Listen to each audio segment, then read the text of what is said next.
Good morning students. आज हम लोग नील्स बोर के पोस्टुलेट्स के बेसिस के ऊपर जो सिंगल इलेक्ट्रॉन एटम है, जैसे कि हाइड्रोजन है, ऐसे एटम की हम लोग radius, velocity, frequency, total energy, ये कुछ डेटा हम लोग यहाँ कैलकुलेट करने वाले हैं। इसके लिए आपको नील्स बोर के तीनों पोस्टुलेट्स याद होने चाहिए। बड़ा आसान सा मैथमेटिकल एनालिसिस है आपके पास। तो नील्स बोर का सबसे पहले हम लोग nth ऑर्बिट के इलेक्ट्रॉन का रेडियस कैलकुलेट करने वाले हैं। तो हमने पढ़ा कि जो नील्स बोर का जो फर्स्ट पोस्टुलेट्स है वो क्या कहता है कि जो सेंट्रीपिटल फोर्स होगा mvn अपॉन rn वो बराबर होगा किसके बेटा, आपके पास इलेक्ट्रोस्टैटिक फोर्स। वो कितना था, K Z E square upon R N का स्क्वायर। तो रेडियस कैलकुलेट करने के लिए एक तो आपको फर्स्ट पोस्टुलेट याद होना चाहिए, इसको बना लेना बेटा इक्वेशन नंबर फर्स्ट। इनका सेकंड पोस्टुलेट क्या कहता है कि जो एंगुलर मोमेंटम रहा होगा M V N R N वो इक्वल होना चाहिए एन एच अपॉन 2 पाई के। ये इनका क्या था बेटा, सेकंड पोस्टुलेट्स। रेडियस को कैलकुलेट करने के लिए क्या करो बेटा, सेकंड पोस्टुलेट से वेलोसिटी की डेटा कैलकुलेट करो। यहाँ से मैं लिख सकता हूँ वी एन इक्वल टू कितना, एन एच अपॉन 2 पाई और एम आर एन नीचे ट्रांसफर हो जाएगा। और अब ये जो वी एन आया इसको वैल्यू पुट कर दो इसके फर्स्ट पोस्टुलेट्स में, तो आपकी रेडियस कैलकुलेट हो जाएगी। तो put it in equation number first. यहाँ पुट करूँगा तो देखो m अपॉन आर एन तो पहले से ही है आपके पास, ठीक है। ये कौन है, वी एन, और यहाँ वी एन का क्या हो रहा है, स्क्वायर। तो हम इसका स्क्वायर करके लिखेंगे, n का स्क्वायर हो जाएगा N square H square upon 2 का स्क्वायर 4, पाई का पाई स्क्वायर, फिर से एम स्क्वायर और आर एन का R N square. R equal, ये इक्वल है किसके बेटा, K Z E square upon R N का स्क्वायर। अब जो जो कैंसिल हो रहा है उसको कट कर देना है आपको। तो यहाँ मेरे पास कैंसिल क्या क्या होने वाला है, दूसरा कलर का पेन,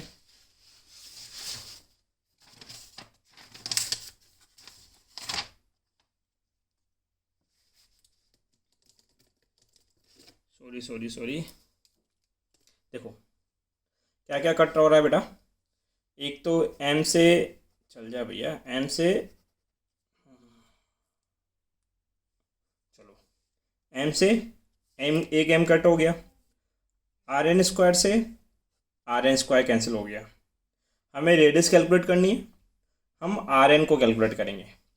ऐसा करो इस आर एन को उधर भेज दो, बाकी टर्म इधर ले आओ। तो क्या क्या रह गया बेटा आपके पास, यहाँ रह गया N square H square upon 4 pi square. एक एम से एक एम कट हुआ था तो एक एम अभी बचा हुआ है। ये सारा डेटा नीचे आएगा। नीचे कौन कौन आ रहा है, K Z E square equal to R N द्वारा ट्रांसफर किया मैंने, ये हो गया आर एन। अब देखो बेटा इस इक्वेशन को मैं ऐसे अरेंज कर सकता हूँ कि आर एन इक्वल टू यहाँ पे एन स्क्वायर अपॉन जेड, ये दोनों डेटा कभी भी वेरी कर सकते हैं। बाकी को मैंने ब्रैकेट में लिखा H square upon 4 pi square M K E square. ये जो डेटा मैंने ब्रैकेट में लिखा है ये सारा कांस्टेंट है, ये किसी भी सिचुएशन पे चेंज नहीं होगा। एच एक प्लांक कांस्टेंट है, 4 कांस्टेंट है, पाई की वैल्यू कांस्टेंट है, मास ऑफ इलेक्ट्रॉन किसी का भी एटम हो, हाइड्रोजन हीलियम लिथियम कोई भी हो, सबके इलेक्ट्रॉन का मास सेम रहेगा। के 9 × 10⁻⁹ ये भी कांस्टेंट है, और इलेक्ट्रॉन पे चार्ज 1.6 10⁻⁻19 ये भी क्या है, कांस्टेंट। तो ये सारा डेटा कांस्टेंट है। इस सभी कांस्टेंट को मैं सिंप्लीफाई करूं तो मेरे पास एक रिजल्ट आएगा। इनका सॉल्यूशन आप सॉल्व करके देख लेना, वैल्यू पुट करके ये आएगा 0.529 एंगस्ट्रॉन सॉल्यूशन, और साथ में क्या चल रहा है n²/z। तो आपको यहाँ से दो फॉर्मूला लिखना है, एक तो Rn की वैल्यू पता होनी चाहिए और एक Rn का ये डेटा पता होना चाहिए। अब देखो क्वेश्चन कैसे दिया है आपके पास, वो ऐसे पूछेगा कि 4 हाइड्रोजन एटम, जैसे एग्जांपल लेते हैं 4 hydrogen atom, determine the ratio of radius of different orbits. जो अलग अलग हाइड्रोजन एटम की ऑर्बिट है उन ऑर्बिट के रेडियस का क्या निकालो, रेशियो। चूँकि आप हाइड्रोजन एटम की बात कर रहे हो तो एटॉमिक नंबर 1 हो गया, जेड की जगह क्या रखोगे 1। पहले ऑर्बिट का रेडियस R1, दूसरे का R2, तीसरे का R3 dash dash dash Rn लिख सकता हूँ मैं। अब जब मैं पहले रेडियस की बात करूँगा या पहले ऑर्बिट की बात करूँगा तो ये चीज़ तो कांस्टेंट है, जेड की जगह 1 आ गया। आपको पता है रेशियो में जो कांस्टेंट डेटा होता है वो कट जाता है। जैसे बात कर लेता हूँ मैं आपके पास, जैसे 5/2 × 3 रेशियो 6/7 × 3, ऐसा कोई है तो रेशियो में ये जो चीज़ कॉमन होगी वो कट जाएगी। तो मैं चाहे फर्स्ट ऑर्बिट की रेडियस निकालूँ, चाहे सेकंड ऑर्बिट की रेडियस निकालूँ, चाहे थर्ड ऑर्बिट की रेडियस निकालूँ, ये डेटा तो आने वाला है। ये तो कॉमन डेटा है, कटेगा, जेड की जगह 1 हो गया। तो पहले ऑर्बिट के अंदर n की जगह 1 रखना पड़ेगा, तो 1 का स्क्वायर 1, फिर n की जगह 2 रखेंगे, 2 का स्क्वायर 4, फिर 3 और डैश डैश, ऐसे ही क्या हो जाएगा n²। इसका मतलब कि हाइड्रोजन एटम के जो रेडियस हैं उनका रेशियो क्या होगा, 1:4:9:n² आपके पास होगा। क्लियर है? ये हमने क्या कैलकुलेट किया बेटा आपके पास, radius of nth orbit. Copy that. Next जो डेरिवेशन है वो बेटा है ऑर्बिटल स्पीड ऑफ इलेक्ट्रॉन। मुझे इलेक्ट्रॉन की ऑर्बिट की स्पीड का फॉर्मूला ड्राइव करना है, बहुत ईजी है। सबसे पहले आपको फर्स्ट पोस्टुलेट से याद होना चाहिए। नील्स बोर का फर्स्ट पोस्टुलेट क्या कहता है बेटा कि जो सेंट्रीपिटल फोर्स है mvn²/Rn वो बराबर होगा किसके, kZe²/Rn का स्क्वायर। इसको बनाओ equation number first. Niels Bohr का जो सेकंड पोस्टुलेट्स है वो क्या कहता है कि angular momentum mvn/Rn R equal to NH/2π। देखो बेटा जब हम रेडियस कैलकुलेट कर रहे थे तो यहाँ से हमने Vn की वैल्यू कैलकुलेट करके इक्वेशन नंबर फर्स्ट में रखी थी। जब आपको डायरेक्ट स्पीड कैलकुलेट करना हो तो क्या करना, दोनों इक्वेशंस का रेशियो निकाल देना। तो डायरेक्टली आप क्या कैलकुलेट कर पाओगे बेटा, स्पीड की वैल्यू। देखो जब दोनों को रेशियो निकालूंगा तो ये हो जाएगा mvn²/Rn। LHS में LHS का डिवाइड होगा, RHS में RHS का। यहाँ तो ये लिख दिया। इसके अंदर कौन है बेटा, mvn/Rn, R इक्वल टू, इधर कौन है बेटा, kZe²/Rn का स्क्वायर। यहाँ कितना है NH/2π, जो भी अपॉन में होगा वो कहाँ चला जाएगा बेटा, रेसिप्रोकल होकर ऊपर, 2π ऊपर भेज दिया। अब कुछ कट हो रहा होगा, देखो मास से मास गया, ठीक है, Rn × Rn, Rn का स्क्वायर होगा, Rn का स्क्वायर गया, एक Vn से एक Vn गया, तो क्या बच गया मेरे पास। अब यहाँ क्या बचा बेटा, एक Vn, और Vn इक्वल टू कितना, सिंप्लीफाई करें, k 2π e², जेड को बाहर लिख दो, अपॉन में NH एंड H।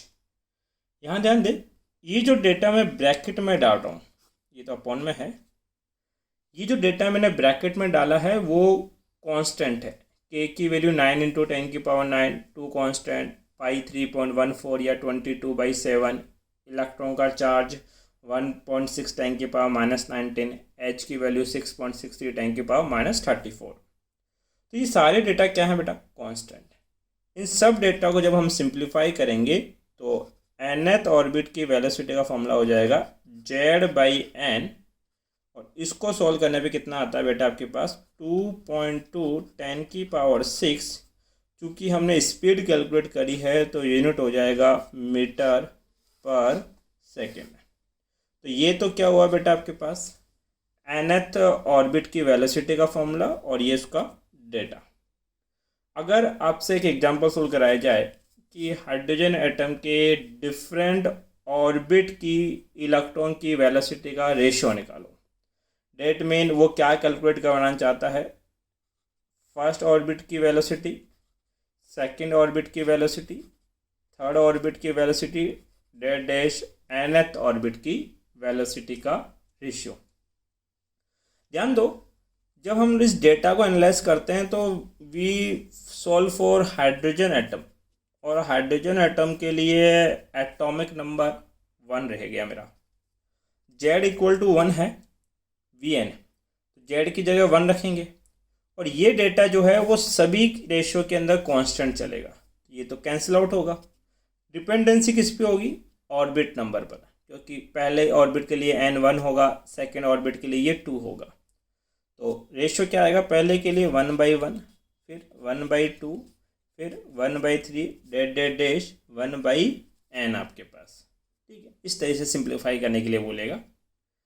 बट आपने ये पढ़ा है कि रेशियो कभी भी रेशनल नंबर में नहीं रहता। अगर मान लो वो कहता है कि केवल फर्स्ट सेकंड थर्ड ऑर्बिट का निकालो, तब तो मैं इसको सिंप्लीफाई कर लेता। अगर nth के लिए तब तो यही आंसर देना पड़ेगा। लेकिन अगर वो केवल 3 ऑर्बिट का सॉल्व करवाता है, जैसे V1 ratio, V2 ratio, V3, तब आपको क्या करना है? रेशियो सॉल्व करना आता होगा, इनका एलसीएम ले लेना बेटा। एलसीएम आएगा 6 रेशियो 3 रेशियो 2। अब ये 6 हम लोग नेगलेक्ट कर देंगे क्योंकि रेशियो में इसका कोई मतलब नहीं होता। अब हमारा रेशियो होगा 6 रेशियो 3 रेशियो 2। तो ये क्या कैलकुलेट किया बेटा हमने?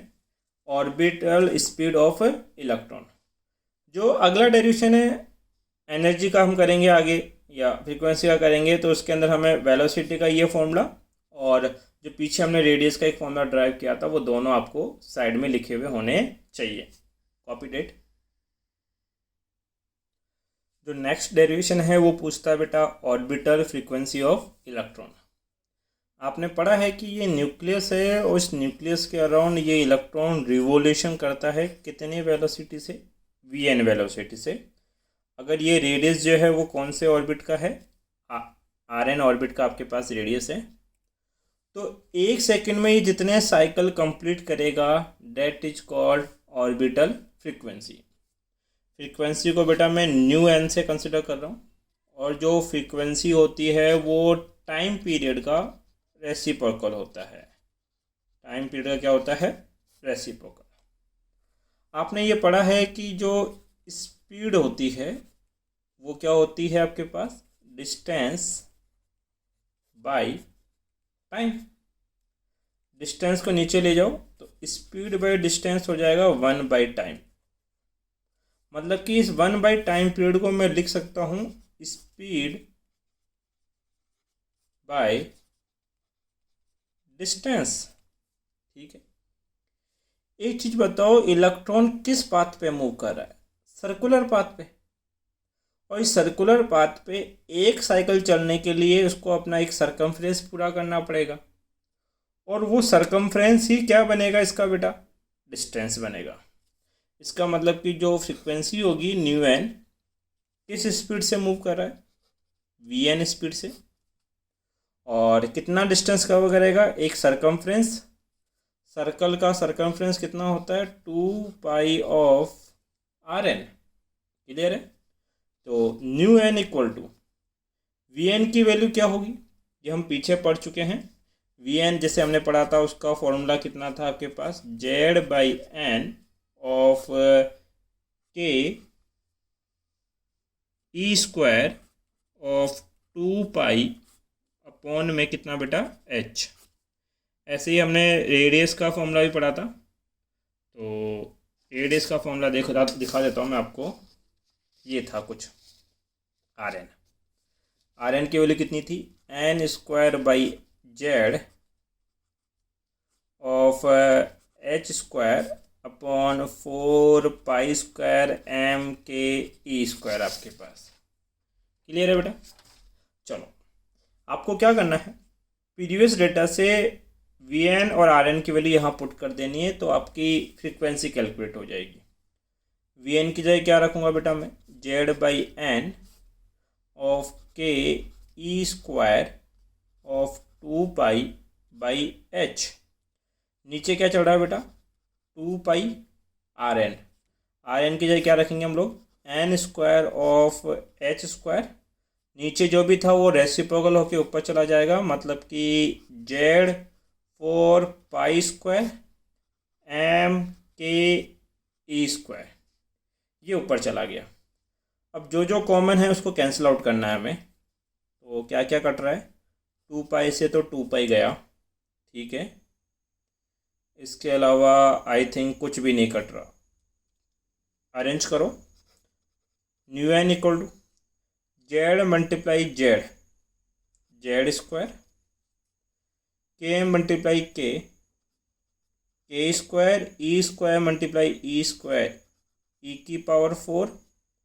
ये हो गया बेटा 4 pi square m divide by n square multiply n cube और h multiply h square h cube. ये जो भी डेटा मैं ब्रैकेट में लिख रहा हूँ, ये पूरा का पूरा डेटा जो है वो यूनिवर्सल कांस्टेंट। आप इस पूरे कांस्टेंट पे वैल्यू पुट करेंगे और सिंप्लीफाई करेंगे तो nth ऑर्बिट की फ्रीक्वेंसी कितनी आएगी आपके पास बेटा, Z square by N cube, और इसको सॉल्व करने पे आता है 6.57 10 की पावर 15। और चूंकि ये फ्रीक्वेंसी है तो यूनिट क्या चलेगी, हर्ट्ज। ये क्या हो गया बेटा आपके पास, nth ऑर्बिट की फ्रीक्वेंसी का फॉर्मूला। Copy that. देखिए बेटा, अब हम कैलकुलेट कर रहे हैं total energy of electron in nth orbit. जैसे कि ये न्यूक्लियस है, न्यूक्लियस पे सबको पता है कितना चार्ज होता है बेटा, जेडी, और कैसा चार्ज होता है, पॉजिटिव। और ये इसके अराउंड कोई ऑर्बिट है किसी भी नंबर का, तो ये nth नंबर का ऑर्बिट है जिसका रेडियस आर एन, और यहाँ ये इलेक्ट्रॉन मूव कर रहा है, और कितने वेलोसिटी से, वी एन वेलोसिटी से, ये वी एन स्पीड से। और इस इलेक्ट्रॉन का मास मैंने कितना कंसिडर कर लिया बेटा, m कंसिडर कर लिया। जब ये इलेक्ट्रॉन मूव करेगा तो ये इलेक्ट्रॉन क्या रखेगा बेटा, काइनेटिक एनर्जी। और काइनेटिक एनर्जी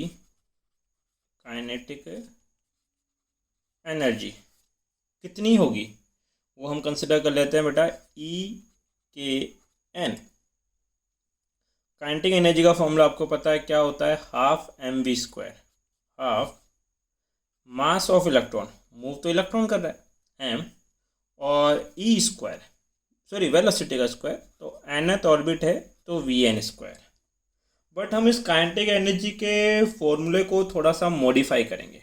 मॉडिफाई कैसे, आपने फर्स्ट पोस्टुलेट्स पढ़ा है नील्स बोर का, और नील्स बोर का फर्स्ट पोस्टुलेट क्या कहता है कि जो सेंट्रीपिटल फोर्स है mvn square by R N, वो बराबर होता है इलेक्ट्रोस्टैटिक फोर्स से kZe square by R N का स्क्वायर। यहाँ देखो बेटा, मैं एक आर एन से एक आर एन कट कर सकता हूँ। अब इस इक्वेशन को मैंने हाफ से मल्टीप्लाई कर दिया, और इधर भी किससे मल्टीप्लाई कर दूँ मैं, हाफ से। मैथमेटिक्स इस बात को अलाउ करती है कि बोथ साइड आप कुछ भी ऐड, सब्ट्रैक्ट, मल्टीप्लाई या डिवाइड कर सकते हो, बट इक्वेशन के बोथ साइड सेम वर्क करना होगा। अब यहाँ देखो, half M V N square, half M V N square को मैं लिख सकता हूँ kinetic energy of nth orbit. उसका फॉर्मूला मॉडिफाई होके क्या बन गया, half K Z E square upon R N.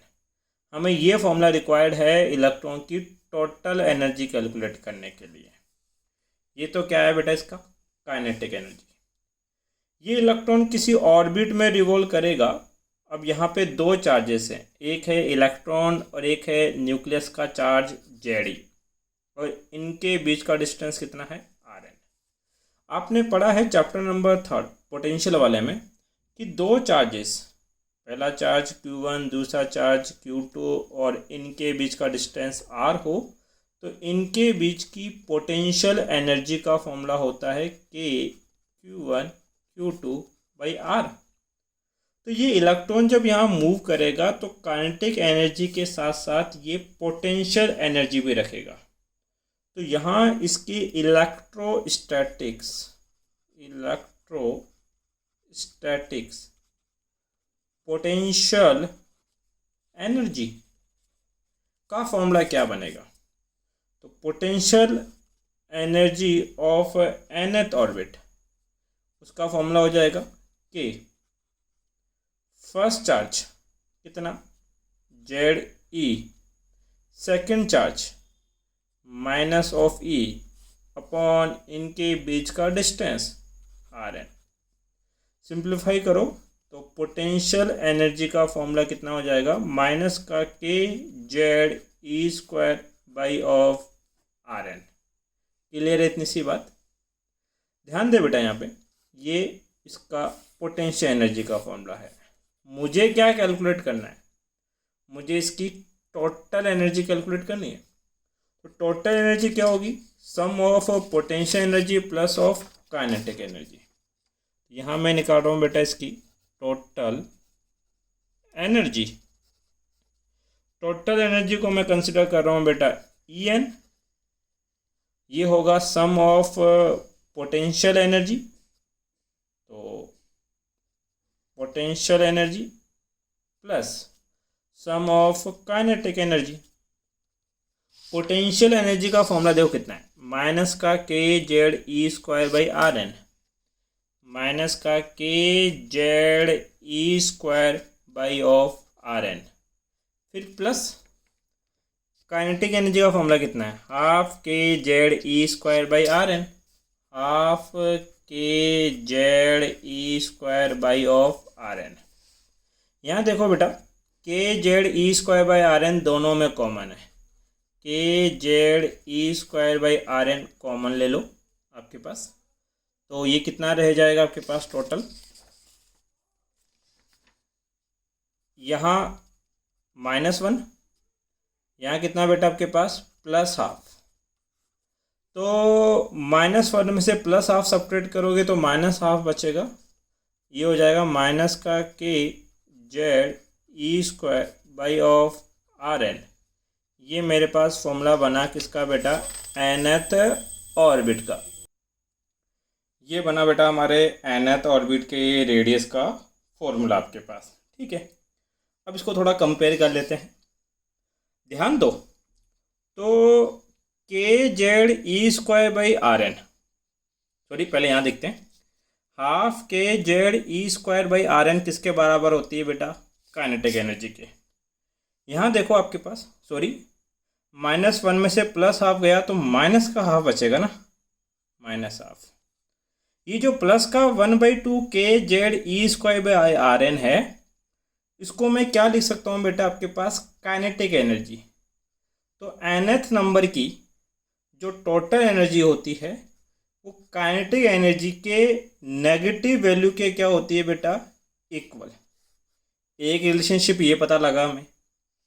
दूसरा क्या पता लगा, पोटेंशियल एनर्जी का फॉर्मूला देखो, Kze²/Rn माइनस का Kze²/Rn को मैं क्या लिख सकता हूँ, पोटेंशियल एनर्जी।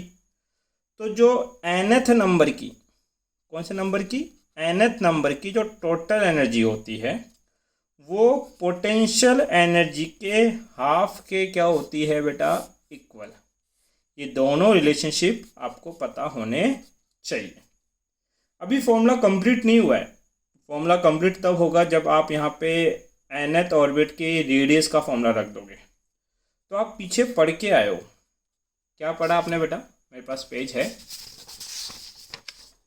कि nth ऑर्बिट का जो रेडियस है उसका फॉर्मूला कितना होता है, Rn इक्वल टू कितना है, n square by Z of h square upon में 4 पाई स्क्वायर एम के ऑफ ई स्क्वायर। क्लियर इतनी सी बात।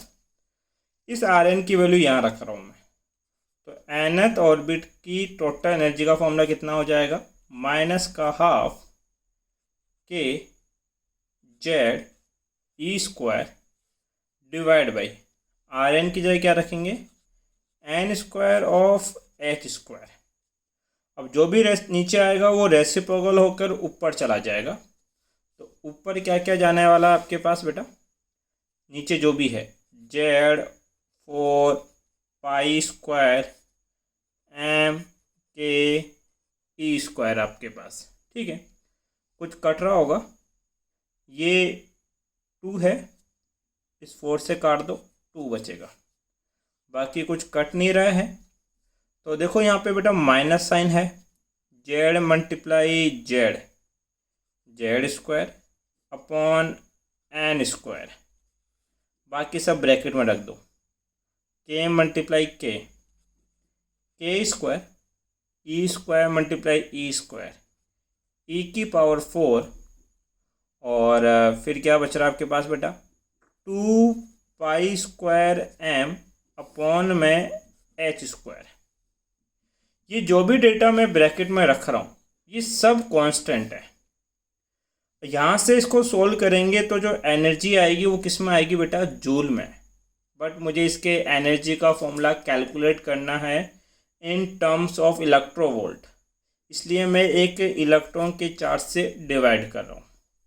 अब आप इस पूरे डेटा को सिंप्लीफाई करोगे तो nth ऑर्बिट की जो एनर्जी होगी वो एनर्जी कितनी हो जाएगी, माइनस का Z square of n square. Simplify करने पे आएगा बेटा 13.6 इलेक्ट्रोवोल्ट। तो nth ऑर्बिट के एनर्जी का फॉर्मूला कितना हो गया बेटा, माइनस का Z square by n square 13.6 electronvolt. जब हम लोग वेवलेंथ निकालेंगे तब हमें इस फॉर्मूले की रिक्वायरमेंट होने वाली है। वो वेवलेंथ हम लोग नेक्स्ट लेक्चर में कैलकुलेट करेंगे। इससे पहले आपको 2-3 डेटा याद रखना है। वो क्या याद रखना है, फॉर हाइड्रोजन एटम। किसके लिए बेटा, फॉर हाइड्रोजन एटम के 3 से 4 ऑर्बिट की एनर्जी आपको याद होनी चाहिए। जैसे अगर मैं हाइड्रोजन एटम की बात कर रहा हूँ तो जेड तो 1 हो गया, जेड की जगह 1। जब हम लोग फर्स्ट ऑर्बिट की बात करेंगे E1 तो एन की जगह 1 रखना पड़ेगा, तो -1 13.6, तो ये आंसर आएगा माइनस का 13.6 इलेक्ट्रोवोल्ट। जब आप सेकेंड ऑर्बिट की बात करेंगे तो एन की जगह 2 रखेंगे, 2 का स्क्वायर कितना हो जाएगा 4। 13.6 में जब आप 4 का डिवाइड करेंगे तो ये हो जाएगा बेटा आपके पास माइनस का 3.4 इलेक्ट्रोवोल्ट। जब आप थर्ड ऑर्बिट की बात करेंगे तो एन की जगह कितना रखेंगे बेटा 3 का स्क्वायर 9, और 9 13.6 में जब आप 9 का डिवाइड करेंगे तो माइनस के 1.51 इलेक्ट्रोवोल्ट। उसके बाद जब आप फोर्थ की बात करना चाहेंगे तो ये हो जाएगा आपके पास 4 का स्क्वायर 16, ये आएगा बेटा आपके पास 0.85 इलेक्ट्रोवोल्ट। कैसा, माइनस का। तो हाइड्रोजन एटम की इनिशियली 4 ऑर्बिट की एनर्जी क्या होती है, 13.6, 3.4, 1.51 और 0.85 इलेक्ट्रोवोल्ट। ये आपने क्या निकाली बेटा, टोटल एनर्जी। इन सभी के नोट्स मैं ऑलरेडी अपलोड कर चुका हूँ आपके पास, तो आप वहाँ से इनकी PDF फॉर्म में डाउनलोड कर सकते हो। वीडियो पसंद आए वीडियो को लाइक करें बेटा और शेयर आउट करें। Thank you.